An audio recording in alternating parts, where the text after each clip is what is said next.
अस्सलामुअलैकुम। आज हम आपको बताएंगे कि करेले की कड़वाहट को कैसे ख़त्म किया जाए। जाने 5 कारआमद टिप्स। करेले अपनी कड़वाहट की वजह से मशहूर हैं, लेकिन इसमें करेले की कोई गलती नहीं, बल्कि इसकी कड़वाहट में भी आप लोगों के लिए बहुत फ़ायदे हैं। ये ज़ैबतीस, मोटापे, दिल के आर्जे, जिल्द की ताजगी वगैरह के लिए बड़ा मुफीद है। अक्सर घरों में ख़वातीन करेले पका तो लेती हैं, लेकिन इनकी कड़वाहट की वजह से घरवाले और ख़ुसूसन बच्चे इनकी मेहनत से पकाई गई हांडी को खाने में सौ नुक्स निकाल देते हैं। इसलिए आज हम आपको बताएंगे कि कैसे आप इतने फ़ायदेमंद करेलों की कड़वाहट दूर करके इन्हें अपने घर वालों के लिए जायकादार तरीके से पका सकती हैं। करेले की खुरदरी सतह को खुरच दें।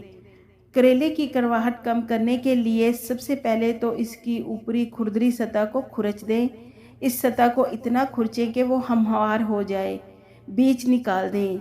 जब सतह को हमवार कर दें तो करेले के टुकड़े कर लें और इसे पकाने से पहले बड़े बीजों को निकाल दें।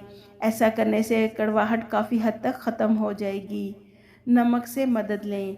जब करेले से कड़वाहट दूर करना चाहते हैं तो नमक इस हवाले से बेहतरीन मददगार साबित होता है।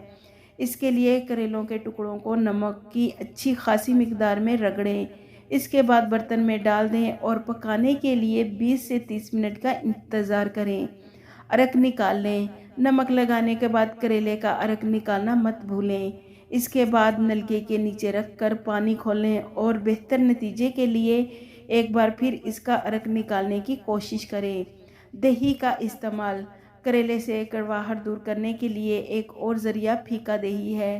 करेले के टुकड़े दही में कम से कम 1 घंटे तक डुबो कर रखें और इसके बाद ही इसे पकाएं।